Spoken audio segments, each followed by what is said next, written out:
నన్ను డామినేట్ చేయకండి. సో కొంచెం నాకు కొంచెం ఛాన్స్ ఇస్తే కొంచెం ఏదో ట్రై చేస్తా వాగడానికి, మీ దగ్గర నుంచి లాగడానికి. నన్ను డామినేట్ చేశారనుకోండి ఇంకంతే, అటు వెళ్ళిపోద్ది. ఏది అనుకొని జరిగేవి కాదు వంశీ, అవి బై డిఫాల్ట్ సెట్టింగ్స్ లో నాకు వెళ్ళిపోతూ ఉంటాయి. ఇన్హెరెంట్ గా ఉన్నాయి మీకు. చాలా. Anyway congratulations, you're doing a great job. Me team మొత్తం అందరికీ కంగ్రాట్స్. పాడ్కాస్ట్ లోనే మీరు ఒక రెవల్యూషన్ తీసుకొని వచ్చారు. And the best thing is, ఏదైనా సరే ఒక సినిమా అయినా ఒక షో అయినా కంటెంట్ ఎప్పుడు బాగా వస్తుందంటే అన్ని డిపార్ట్మెంట్స్ 100% ఇంటిగ్రిటీతో వర్క్ చేసినప్పుడు. అది I can see in your podcast. చాలా బాగా చేస్తున్నారు. Very nice. అంటే మీరు చేయడం అంతా ఒక ఎత్తు, దాని తర్వాత దాన్ని ప్లేస్ చేసేటువంటివి in other pages, everything is very nice. Great job. అయినో ఈరోజు నేను రావడానికి కూడా మెయిన్ రీజన్ ఏంటంటే నా పాడ్కాస్ట్ మీరు చేస్తారని కాదు, మీరు ఏం చేస్తున్నారో ఇప్పటికి చాలా విషయాలు తెలిసాయి, ఇంకొన్ని తెలుస్తాయి. జాగ్రత్తగా ఉండండి కొంచెం. దీని తర్వాత నా పాడ్కాస్ట్ నేను స్టార్ట్ చేస్తాను. All the best. మేము కూడా ఇన్వాల్వ్ అవుతాం అప్పుడు. నేను పిలుస్తాను నా పాడ్కాస్ట్. ఓకేనా? Yeah. But yeah, I know you're learning a lot. You're saying. Absolutely. మీరు ఇప్పుడు గెటప్స్ స్టార్ మాల్ అంటే నాకు గుర్తొచ్చింది. మా మదర్ మీ షోకి రావడం చెప్పాను కదా. సో ఆ ఎపిసోడ్ కి మా మదర్ని డ్రాప్ చేయడానికి వచ్చానో లేకపోతే పికప్ చేసుకోవడానికి వచ్చానో, మధ్యలో వచ్చాను నేను. నాకు ఇంకా గుర్తుంది. లోపల రానిలేదు తను. సో లాస్ట్ కి బతులు ఆడుకొని పైకి వెళ్ళాక ఇట్లా డోర్ ఓపెన్ అయింది. చల్ల గాలి కొడుతుంది, మాకు ఎదురుగా కనబడుతున్నారు మీరు చీరలు పట్టుకొని. అసలు నాకు ఇంకా విజువల్ గుర్తుంది. తర్వాత ఏదో మాట్లాడి నన్ను ఏదో అన్నారు సటిల్గా. ఇక అంటే కొంచెం చిన్నోని కదా, భయమైంది. భయమయ్యి బయలుదేరిపోయాను అనమాట. కిందికి వచ్చి మళ్ళీ ఆటోకి వెళ్ళిపోయాను. ఈ రోజు నన్ను పాడ్కాస్ట్ కి తీసుకొచ్చి కూర్చోబెట్టావు, ఇంటరాగేషన్ చేద్దామని. పొద్దున మాట్లాడుకున్నాను నేను మమ్మీ కూర్చొని. ఆ ఎపిసోడ్ నా దగ్గర లింక్ మీకు పంపించాను కదా. కూర్చొని ఎలా అనిపించింది ఆ రోజు, ఏమేమి కొన్ని చిన్న చిన్న విషయాలు చెప్పినాం. ఇట్లా ఉంటుంది, ఇట్లా టైమింగ్ ఉంటుంది అక్కది. సో అసలు బ్రేక్లో కూడా ఖాళీ ఉండదు, వేసుకుంటూనే ఉంటుంది మమ్మల్ని అనుకుంటూ మాట్లాడుతుంటే. ఓకే, ఇవాళ ఇక నా పరిస్థితి అర్థమైంది. అక్కడ నన్ను మాట్లాడి ప్లీజ్ అక్క అనిపిస్తుంది. కానీ థ్యాంక్ యూ సో మచ్. ఆ లింక్ పంపించావు కదా, నేను ఆల్మోస్ట్ 2 years తర్వాత మళ్ళీ స్టార్ మహిళ రీవిజిట్ చేశాను. ఎంత బాగా అనిపించింది తెలుసా. It felt like home. అంటే 12 సంవత్సరాలు చేసినటువంటి షో కదా, అందులోనూ ఆల్మోస్ట్ ఎంతమంది ఆడవాళ్ళు వచ్చుంటారు ఆ షోకి. More than thousands of people have come for the show. And ఆ షోలో సెలబ్రిటీస్ ఎవరు లేరు, అందరూ హౌస్ వైఫ్స్, లేకపోతే maybe they are working. And వాళ్ళకు ఉండేటువంటి ఆ చిన్న ఎంటర్టైన్మెంట్, ఆ 1 hour స్పేస్, అందులో నేను షేర్ చేసుకున్న ఎన్నో విషయాలు. మీ మదర్తో ఆ రోజు ఎపిసోడ్లో నా గెటప్ ఏంటంటే చీరలు అమ్ముతున్నాను నేను. అందులో మీ మదర్ కూడా ఫుల్ నా మీద పంచులేస్తున్నారు, నేను ఆవిడ మీద పంచులేస్తున్నాను. భలే ఉండింది. నేను 10 నిమిషాలు చూసుకొని నవ్వుతూనే ఉన్నాను. ఐ ఫెల్ట్ దట్ అరే ఎంత బాగున్నాయి కదా ఈ ఎపిసోడ్లు అన్ని, చిన్న చిన్న బిట్స్ కట్ చేసి వేసేసేయాలి వీటిని. అంటే అందులో కూడా వెరీ రెజనేటింగ్ కంటెంట్ కదా ప్రతి ఉమెన్కి. ఇంట్లో కూర్చున్నప్పుడు వాళ్ళు ప్రశాంతంగా కూర్చొని చూసేటప్పుడు అరే మనమే ఉన్నట్టు ఫీలింగ్ వస్తుంది. It's just you who's known there, మిగిలిన అందరూ నార్మల్ పబ్లికే కదా. So that's what maybe. అంటే వాట్ యూ ఫీల్, అది అంతా వర్కౌట్ అవ్వడానికి 5,000 ఎపిసోడ్ లాగా 5,000 ఎపిసోడ్లు అవ్వడానికి 10-12 ఏళ్ళు. ఐ థింక్ రిలేటబుల్ కంటెంట్ మీరు చెప్పినట్టుగానే, అందులోనూ రిలేటబుల్ టైమ్ 1 o'clock వచ్చేది, అది మధ్యాహ్నం 1 o'clock.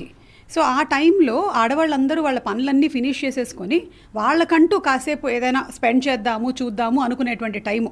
యాక్చువల్లీ అది ప్రైమ్ టైం కాదు, అసలు ప్రైమ్ టైం కాదు, non prime time. Non prime టైంలో క్లిక్ అయినటువంటి నా 2 షోస్లో ఇదొకటి, అవాక్కయ్యారా ఒకటి. అండ్ 1 o'clock ఆడవాళ్లే కాకుండా చాలా మంది హస్బెండ్స్ భోజనానికి ఇంటికి వస్తారు. సో వాళ్ళకి వీళ్ళందరూ వేరే ఆప్షన్ ఇవ్వలేదు, వాళ్ళు ఛానల్ మారుస్తానంటే చూడండి అదే చూడండి అని చెప్పి. సో వాళ్ళు కూడా కూర్చొని స్టార్ మహిళలో ఉండేటువంటి గేమ్స్ చాలా మంది చెప్పేవాళ్ళు నాకు బయటకు వెళ్ళినప్పుడు. Lot of men would also say about the episodes, నేను ఏం మాట్లాడాను ఇవన్నీ. So I think it is more of that relatable content. ఇంకొకటి ఛానల్, ఇప్పుడు మనం చూస్తున్నాం చాలా ఛానల్స్ వచ్చాయి కదా, కానీ ఈటీవీ లాంటి ఒక ఛానల్ ఒక షోని కన్సిస్టెంట్గా ఒకటే టైంలో చేయగలిగడం ఒక పెద్ద సక్సెస్. అదే షోని వాళ్ళు ఒక 1 year పాటు ఒక 1 o'clock వేశారు, ఆ తర్వాత దాన్ని తీసుకొని వెళ్ళి 12 o'clock వేశారు, మళ్ళీ తీసుకెళ్ళి 2 o'clock వేశారు. అంటే జనాలకి మళ్ళీ ఇక్కడి నుంచి అక్కడ షిఫ్ట్ అయ్యి అక్కడి నుంచి ఇదంతా కన్ఫ్యూషన్ అయ్యి 6 days a week. సో అందుకని yeah, I think that was also channel being so very strong. 1 o'clock time బ్యాండ్నే దానికి ఉంచేసేయాలి అన్ని సంవత్సరాలు. అంటే డివైడ్ ఆఫ్ రేటింగ్స్ ఎలా ఉన్నా, అప్ అండ్ డౌన్స్ ఏవైనా సరే అలా ఉంచారు దాన్ని. So I think that is the biggest success and all the complete team who worked in it. కానీ మీకు అన్ని ఇయర్స్ నాన్ స్టాప్ గా ఒక షో చేయడం అంటే, ఇంకోటి రోజుకి 2-3 ఎపిసోడ్లు చేసిన రోజులు ఉన్నారు. 2-3 కాదు, 5 రోజుకి. నువ్వు ఎన్ని చేస్తావు రోజుకి? నేనైతే ఒకటే చేస్తాక. అన్నైతే నాతో ఈ ఒకటి చేయడానికి మీరు ముందు వెనకాల చాలా ప్రిపరేషన్స్ చేస్తున్నారు కదా. నా ప్రిపరేషన్ అంతా అక్కడే. ఇంకా బిగినింగ్ డేస్లో we use to do 5 episodes a day.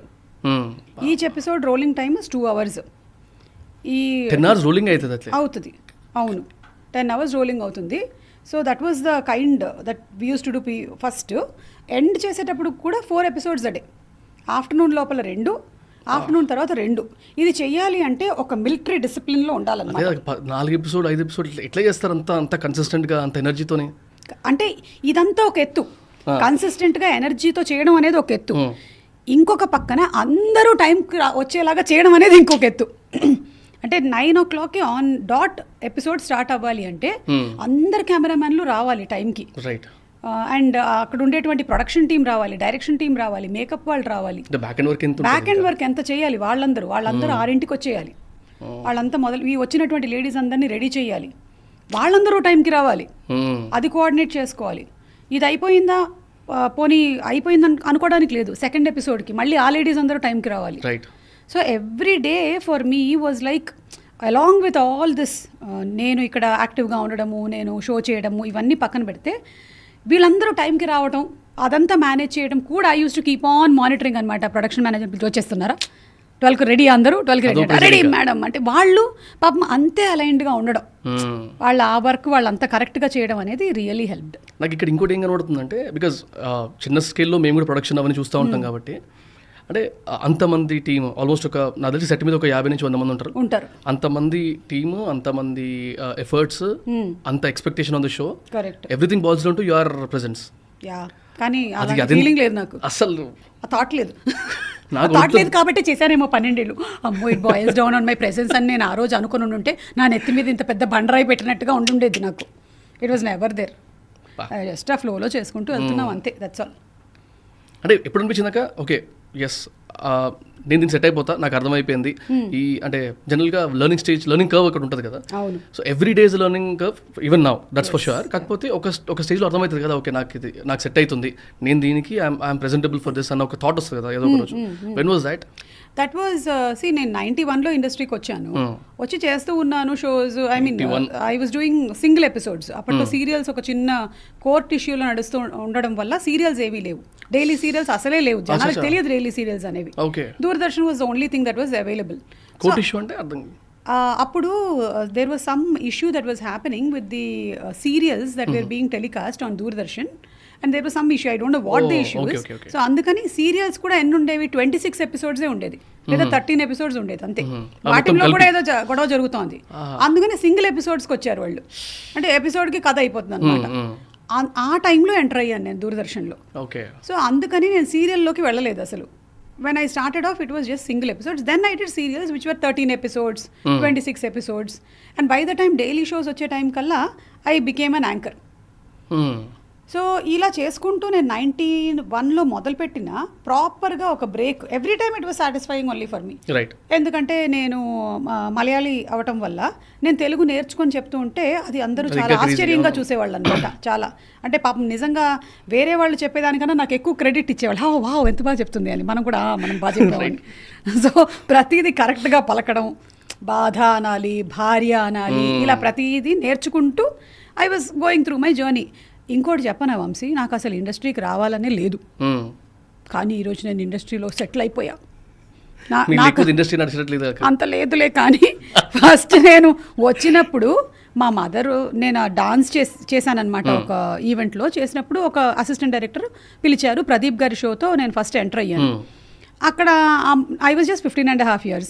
అమ్మ చెప్తుంది చేస్తున్నాను, వాళ్ళు చెప్తున్నారు చేస్తున్నాను, ఫ్యామిలీ లాగా ఉంది, బాగుంది, చేసుకుంటూ ఉన్నాను నేను అంతే. ఆ తర్వాత కూడా కొన్ని రోజులంతా చేసేసిన తర్వాత మనం బాగా చదువుకొని మనం ఉద్యోగం చేయాలి. ఏం ఉద్యోగం చేయాలంటే అప్పుడు టీచర్ అవ్వాలి, ఇంతే, పెద్ద ఆశలేం లేవు. లేదా రైల్వేస్లో ఏదైనా అకౌంట్స్ డిపార్ట్మెంట్ మా నాన్నగారిది కాబట్టి అందులో సెటిల్ అయిపోవాలి, ఇంతే. తర్వాత ఇప్పుడు వెనక్కి తిరిగి చూసుకుంటే all this has happened. And to the question that you asked, ఇది ఎక్కడ నేను రియలైజ్ అయ్యాను అంటే, అవాక్కయ్యారా అనేటువంటి show when I did in 2006, yeah, అది మధ్యాహ్నం 12 o'clock షో. 12 o'clock షో ఎవరు అంత పాపులారిటీ వస్తుంది దానికి అని ఎవరు అనుకుంటారు, కానీ ఆ షోకి ఫస్ట్ డే మేము ఏదైతే షూట్ చేసామో it is a live show. లైవ్లో మాట్లాడాలన్నమాట నేను. విపరీతమైన రిజిస్ట్రేషన్స్ వచ్చేసాయి దానికి. People have to register, so then we'll call them, SMS పెట్టి సంథింగ్ వాళ్ళకి మేము కాల్ చేస్తాం. సో ఛానల్ వాళ్ళు అవాక్కయ్యారు, ఛానల్ అవాక్కయ్యింది, ఏంటి ఇన్ని రిజిస్ట్రేషన్స్ అయిపోయాయి, ఏంటి ఇంతమంది చేశారేంటి అని చెప్పి. So then I realize that this is one turning point for me. So అవాక్కయ్యారా has been my turning point in my career. 91 when I started to 2006 was the first break that I got. ఇప్పుడు అంటూ ఉంటారు చాలామంది youngsters ఎవరైతే వచ్చారో వాళ్ళు maybe 3 months 4 months 1 yearకి మాకు ఇంకేం రావట్లేదు, మాకు అసలు చిరాకు వచ్చేస్తుంది అంటే, వెయిట్ मैं सबर करो थोड़ा, मैं बताती तुमको भैया थोड़ा प्याज डालो. 91 2006. So you have to have patience. And అప్పటి వరకు కూడా ఐ వాజ్ వెరీ హ్యాపీ. నాకు ఎవరైనా amount I did not have that ఇంత రావాలి అంత రావాలి చెయ్యాలి ఏమీ లేవు. సో ఎంత వస్తే అది చేస్తున్నాను. ఫస్ట్ నాకు అమౌంట్ ఇస్తారనే తెలియదు ఆ పరిస్థితిలో నేను. అవును, మా అమ్మ నాన్నకు కూడా తెలియదు. వాళ్ళేమో మా అమ్మాయిని బాగా చూపిస్తున్నారు టీవీలో అనుకునేవాళ్ళు. మా నాన్నకి ఒక ల్యాంబ్రేటా స్కూటర్ ఉండేదన్నమాట. దాని మీద మా నాన్న మధ్యలో నేను మా అమ్మ నన్ను లొకేషన్కి తీసుకొచ్చేసేవాళ్ళు అనమాట. So that is how it started. అంతే, that was how the journey started. And then later on we got to know that ఓ రెమ్యూనరేషన్ ఇస్తారా అని, దీనికి డబ్బులు ఇస్తారా అని. That's how. ఎలా ఉండేది అప్పట్లో? అప్పట్లో ఎలా ఉండేదంటే ఇట్ వాజ్